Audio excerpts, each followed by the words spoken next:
3,5 жылдан бери мына бүгүнкү күндө кандай өзгөрүүлөр болду же болгон жокпу деп тыянакка ар бирөөңөр ушул жерде Кыргызстан боюнча дагы ошол ичинде да Нарын областында дагы бир тыянакка келип турган кези. Биз эмне себептен каршылык көрсөтүү кыймылын ачып атабыз. Жерлерде азыр биздин колдогондор иштеп баштады.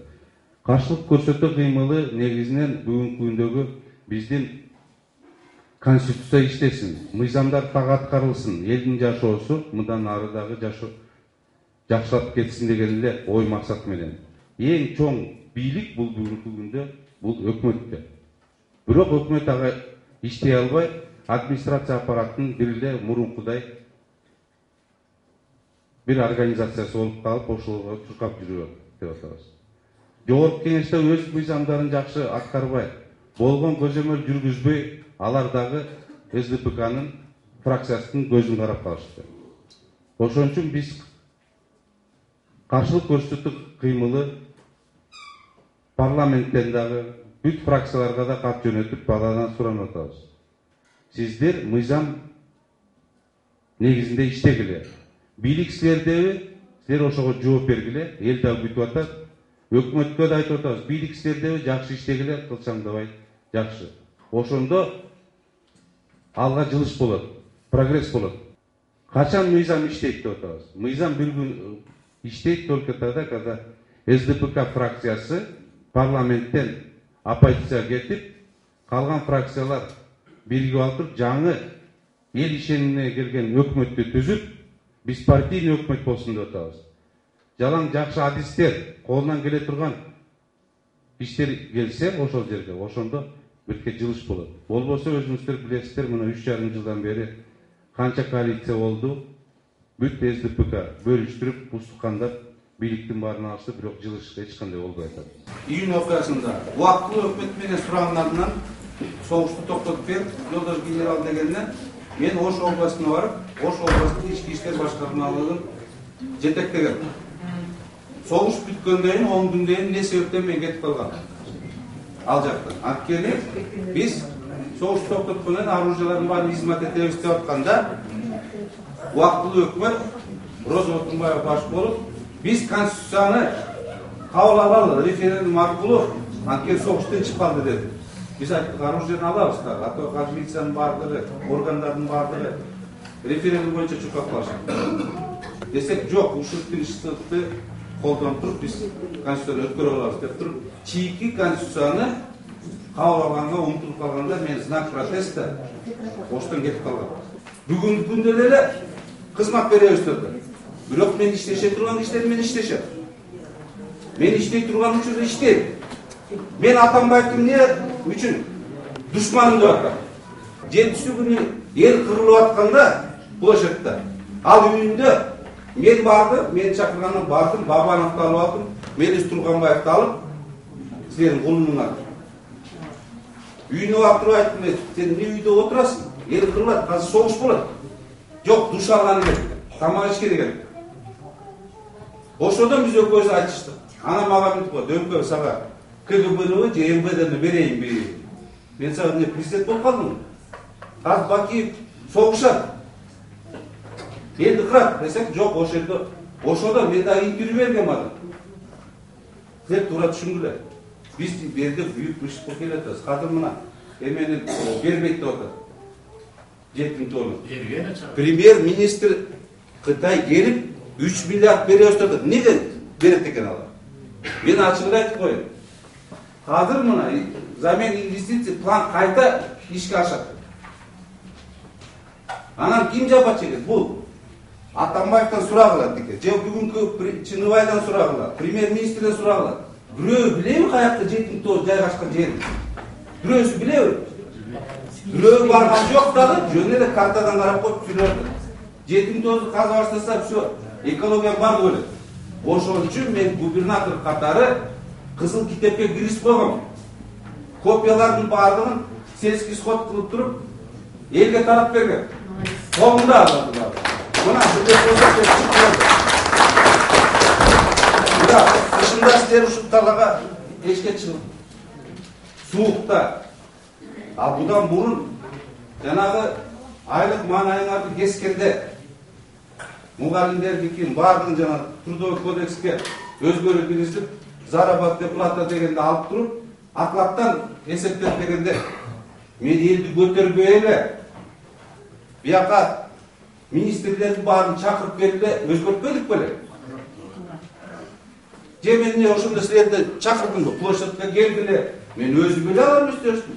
Уголовный ишти казначействонун чоңу мугалимдерге акча бербей болгондо ким козгоп деле? УВДда.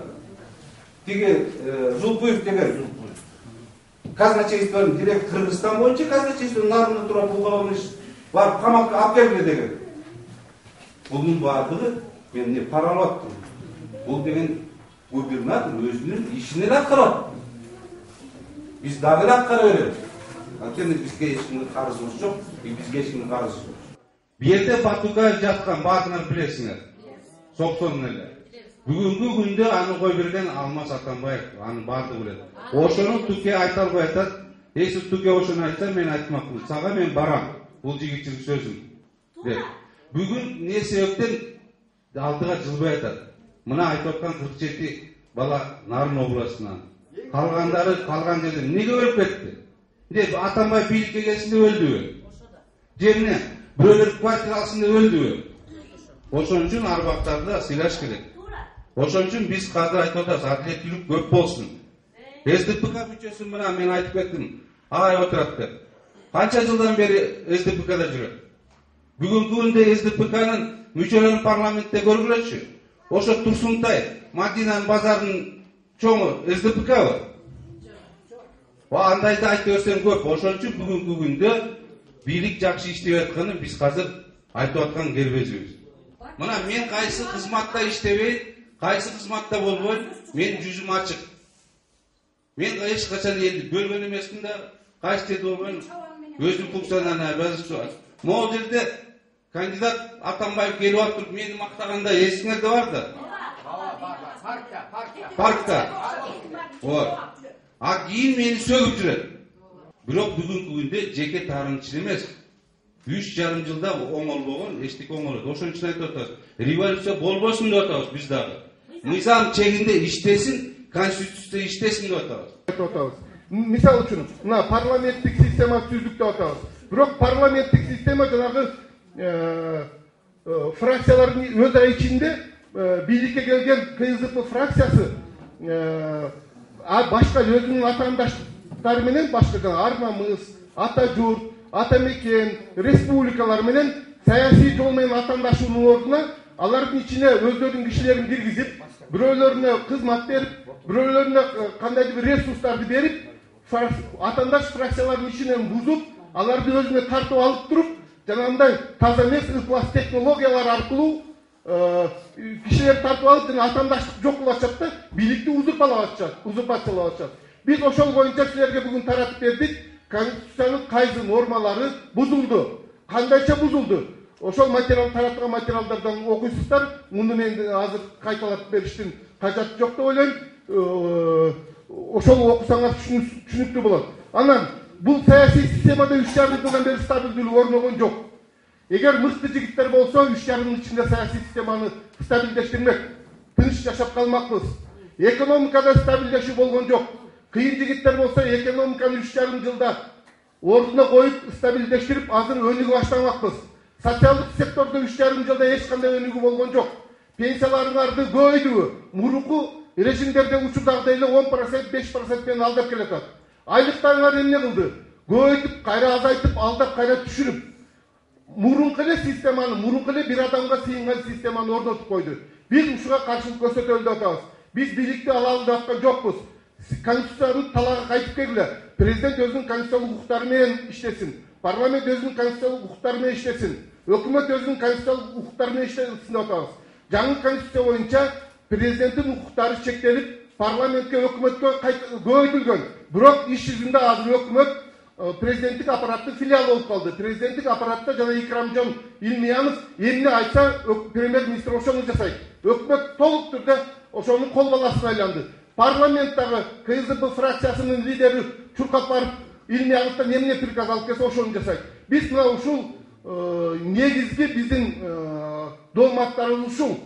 Өкмөт көз карандысыз болсун, парламент көз карандысыз болсун, президенттик аппараттан конституциядагы укуктардын негизинде иштесин деп. Биздин ушул кыймылдын негизги чакырыктары ушул. Бу жерде менин коллегаларым айтып кеткендей, мен өзүм көз карашымдын, өзүм түшүнүгүм боюнча силердин ортоңорго салам. Бул эки төңкөрүштүн себеби эмнеде болду? Өзүңөр билесиңер. Чыныгы адилетсиздиктен болду. Кыргыз эли далай кыйынчылыктар башынан өткөргөн. Далайлар согуш деле, мындай кыргындарды деле өткөргөн, бирок көтөргөн.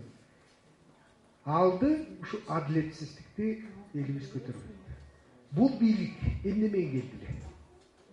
Бул бийлик келерде адилеттүүлүү башкаруу үчүн, үй бүлөлүк башкарууга каршы, тарифтерди төмөндөтөбүз, ордуна келтиребиз, бюджетти дефицит, бизди профицитный кылабыз, каркыраны чөгөлөсөм да кайра алып берем.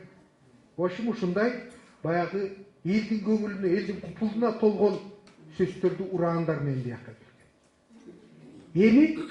Эмне натыйжага мына чакасын айтып кетишти, эмнеге биз жеттик. Мисалы, мына 2009-жылы жакырчылыкта эң төмөнкү четинен ар көздөй жашаган адамдардын саны 31% болсо, 2010 жылы 33,7%га чейин өстү. 2011 жылы 36,8%га чейин көтөрүлдү. Былтыр 38%га чейин көтөрүлдү. Карап көргүлө. Bir 2-3 жылдын ичинде 5%га чейин көтөрүлдү. Бул эмне? Ошо адилеттүү башкаруунун натыйжасы дейбиз. Мына кече дагы бир цифраны айтып коеюн силерге. 92% кары картаңдардын ошо ниже черты бедности деп атат. То есть пенсиясы 4000-ге жетпейт. 4000-ге жетпеген, могу элетте жашаган көбүнчө пенсионерлер билет, 4000ден ашпайт. Башынан өйдө секирсең да чыкпайт. Ошол эле убакта мен силерге айтып коеюн. 1,3 миллион кыргызстандыктар тамак ашына каражаты жетпейт. Президенттин өзүнө, институт президентке мамлекеттик бюджеттен 829 миллион сом каржыланат. Буга эмне кирет? Өзүнүн эмгек маянасы, аппараты, иш башкармалыгы. Почти миллиард сом bir президентибизге кетет. Ал эми ошол эле убакта мына коррупция менен күрөшүп атам деп атпайбы? Айтып коеюн эми. Бу да расмий маалымат. Transparency International деген эл аралык авторитеттүү уюм бар. Ошондо бизде коррупциянын деңгээли акыркы убакта 42%га, почти жартысына өсүп кетти. Өзүңөр угуп калдыңар. Кытай менен биз стратегиялык өнөктөштүккө өттүк да. Мурда баягы казак менен, өзбек менен вечная дружба деген договорлорубуз бар эмеспи? Эми ошондо кытайлар менен болуп калды. Эмнеге дейт? Анткени 3 миллиард, азыр тышкы карызыбыз 3 миллиардты чакчыса, дагы 3 миллиардты алат экенбиз. Мына Өмүрбек Исакович айтып кетти. Инвестиции в обмен на ресурсы. Мына могу темир жолду салабыз дегендей мындай деген. Эмне үчүн булардын баары тең эшиктин жабык аркасында өткөрүлүп атат? Анткени аркасында баягы бүдөмүк. Мына азыркы эле силер чыйпылдап көтөрүп аткан маселеңер, мисалы үчүн таласта биз көтөрүп атпайбызбы? Элди көтөрбөдүбү? Көксайдын чек ара маселеси, анан кийин жер үйдүн иштетүү боюнча. Анткени жер үйдүкү ал тиги тоонун башында эгерде уланып кетсе, ал тиги Казакстанга чейин кете турган коопсуздугу бар да. Ошол маселени кошкула деп бизден сурап атат. Ошол жерде чыккан жигиттер айтып атат. Ошо бирөөсү басып келбейт. Премьер-министр басып келбейт, президент басып келбейт. Чырылдап атабыз. Баягы каркыраны тизелеп мен алып берем деген убадалар жок ошол. Ошон үчүн урматтуу теңир толук туугандар, биз бу жерде силерди эмнеге чакырып атабыз? Адилетсиздикке каршы үнүңөрдү кошуп коюңузду суранып атабыз. Бирөө бирөөнүн колуна келип, казанына келип тамак салып бербейт. Мен ойлойм силер да колдоп, ушу өзүңөрдүн үнүңөрдү мынау адилеттүүлүк үчүн, таза башкаруу үчүн кошооруңар толук ишенем. Рахмат. Ошо Теңир тоонун төр кеңешинин чечимин сиздерге билдирип коеюн. Ошону мына коомчулукка тарайт. Массалык маалымат каражаттарына берели дедик. Эгерде ошо биздин үнүбүз тукпаса, экологиялык безопасность сактабаса, экономический жагынан жакшыраак бөлүшпөсө кыргыз мамлекети менен, анан дагы жанагы кошо чыгып аткан материалдардан, гендерден, вольфрам да кетет, күмүшү кетет. Ошонун баарын толук бөлүшпөсө, анда биз катуу чараларга барышыбыз керек деген бүтүнгө келдик. Бул кишилердин кыймылы менен кубаттап, бул кишилер менен ошо жаран катары колдойм дегеним, бул кишилер бийликти бар басып алалы, же мыйзамсыз эле мындай кылалы деген иш эмес. Бүт мыйзам чегинде ордоруна коелу деген аракетин мен абдан колдоп атам, урматтуу агайын туугандар. Ошону мен сиздерге барыңыздарга айтайын деп келдим. Рахмат. Сен үшін қосып атам. Сілер именно ушул жанагы бийликти алмаштырбайлык, болгонун болгондой айталык, революция жасабайлык деген үчүн могу жерде отурат. Эгерде революция жасайлык, бийликти баштан аягына сыпыра сапсак алып баралы дегенде, могу залга киши келмей эмес, өңкө. Дагы бир сага чогулуп аткан жери. Сен жанагы мадумарттай болуп кайра кызматка бара койсоң, дагы киши келмей эмес. Мен ушул азыр кызматта иштебеймин, бийликтин болгон чекилигин бетине айтам деген үчүн гана могу кишилердин барча болуп отурат. Эми эгерде сен кайра көп сөз жүрүп атат азыр. Ички иштер министри кыла коет, ошол менен иштин баары бүтөт. Анда болбой калат. Анан эми Өмүрбекти терең урматтайбыз, сыйлайбыз. Мен телевизордон көрүп Кожоналиев агабызды да сыйлайбыз. Чынында Нарынга чын эле Канайым айткандай бизге иштеген губернаторлор аз эле болду, эмгек кылып Нарынды кадырлап барктап кеткен. Өмүрбекти баардыгыбыз билебиз чынында. Кыйындыгын, илимдүү билимдүүлүгүн, эч нерседен тайманбастыгын, катания атка конгонун баары сырттан сыйлап урматтайбыз. Эми өзгөрүү болду. Ошо өзгөрбөгөн үчүн келип атам да, бул жерден тиги тамак ичейин деп келген жерим жок да, мындай алып келсилер. Анын үстүнө Өмүрбек тамак деле билбейт, бул өзү прямой жигит да. Анан тиги ошо чынында өзгөргөн жок. Мына бийликти шоопур башкарып атат дейт. Туура башкарсын. Илгери деген тарбиялачу. Биринчи шоопур болчу, анан билим алчу, анан иштечү, айыл өкмөт болчу, анан райком болчу, анан гарком болуп ошентип жүрүп отуруп барчу. Анан эле бүгүн чын эле башыбызга тиги туура эмес ба бузулган айылга бучуктан бий болот болуп, туура эмес немелер болуп, келип алып эле туура эмес жолго салып атып, биз деле чын эле туура эмес эмоция калтырып, туура эмес сүйлөп калдык азыркы күндө. 21 топ алардан министрликти сураган жок, депутаттыкты сураган жок, байлык сураган жок, Бакиевдин мүлкүнөн талашкан жок, просто кадырлап коюшкан жок. Айтып да коюшкан жок. Мейли айтпаса өздөрүбүздүн ошо нарын элин эмгеги урсун, туз урсун. Анан чындыгында азыр туура эмес иштер толтура. Бакиев Акаевдикынан жаман эле болуп калды. Атамбаев чын эле бир күнү чыгып тамтырап тигини сүйлөйт. Мен жеке өз оюмду айтам да, элди кушпойм. Бир күнү муну сүйлөйт. Туура эмес иштер жүргүзөт. Нарыгана капсула куйганы келип ал митингге келген жери жок да. Эми Россиянын элдерин алып келип алып ошол жерде айтууну айтып, өз элин өзү кордогош керек. Мына бул жерде биз бири-бирибизди ак жолсуң, көк жолсуң, кара жолсуң деп бири-бирибизге туура эмес сөздөрдү айтып атабыз. Бул кимдин айынан, ошол президенттердин туура эмес иштеген айынан. Андан башка учурда кереги жок. Элдин жолунан кайыш тилей атышат. Сенин өзүң эми кечирип коңуз сиз деп айтайын силерде. Анан бирок ошол көтөрүп аткан кыймылыңа абдан колдоо туттап кошулам. Жанагы айтып атканыңар туп-туура.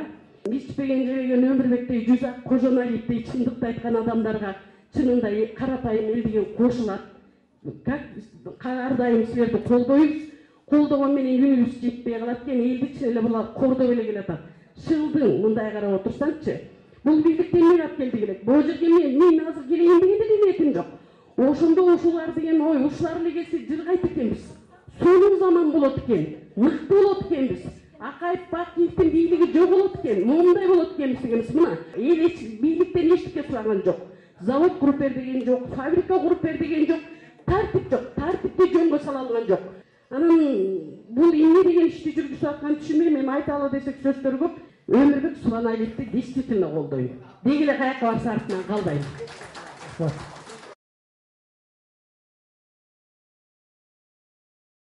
Парламенттеги КСДП фракциясынын бийликти узурпациялоо аракеттери улам тереңдеп баратканын көрүп, мамлекеттин келечегине тынчсызданып, кайра эле баягы эски системаны калыптандыргысы келгендерге бөгөт болуу максатында элге кайрылабыз. Бийликтин астына төмөнкү талаптарды коет. Ултурузда. Биринчи, Кыргыз Республикасынын 2010 жылда кабыл алынган Конституциясы кыртыксыз аткарылсын. Конституцияны бурмалап, анын нормаларын ким каалагандай өзгөртүү токтотулсун. Кыргыз Республикасындагы чыныгы парламенттик система орнотулсун. Чөнтөк парламенттин түзүү практикасы токтотулсун. Парламент Конституциядагы ыйгарым укуктарын толук кандуу пайдаланып, көз карандысыз мыйзам чыгаруучу жана көзөмөлдөөчү бийлик бутагына айлансын. Бүгүн саясий абалдын түзүлүшүнө себепкер болгон КСДП фракциясы башкаруучу коалициядан чыгарылып, оппозицияга кетсин. КСДП фракциясынын көпчүлүк коалициядан чыгаруу менен 2010 жылдагы конституция иштей баштайт. Үчүнчү, Кыргыз Республикасынын өкмөтүнүн конституциялык ыйгарым укуктары кайтарылып, көз карандысыз аткаруу бийлик бутагына айлансын. Конституциядагы тышкы саясат жүргүзүү, ыйгарым укугу өкмөттүн өзүндө калсын. Кадрдык жана экономикалык саясатты конституцияга ылайык президент эмес, өкмөт жүргүзсүн. Өкмөттү президенттин аппаратынын филиалына айлантуу саясаты токтотулсун. Бүгүнкү өкмөт таркатылып, парламент партиялык эмес, профессионалдуу, элдин ишениминдеги өкмөт түзүлсүн. Укук коргоо органдары жана сот системасы саясаттырбашта деполитизация процесси ишке ашырылсын. Бул 4 пункт. Ал эми мына бүгүнкү чогулуштагы сиздер айтылган суроо, сунуш талаптар, биринчиси кумтөр берилбесин дедик, экинчиси жетим тоо берилбесин дедик, үчүнчүсү мыйзамсыз мыйзамдагы ууру жана Батукаевди чыгарып жибергендер ким күнөөлүү болсо ошонун баардыгы жазага тартылсын. Эгерде ушул талаптарга макулбуз деген бүгүнкү жыйналыштын катышуучулары макулмун дегендер кол көтөрүп койсоңуздар. Каршы.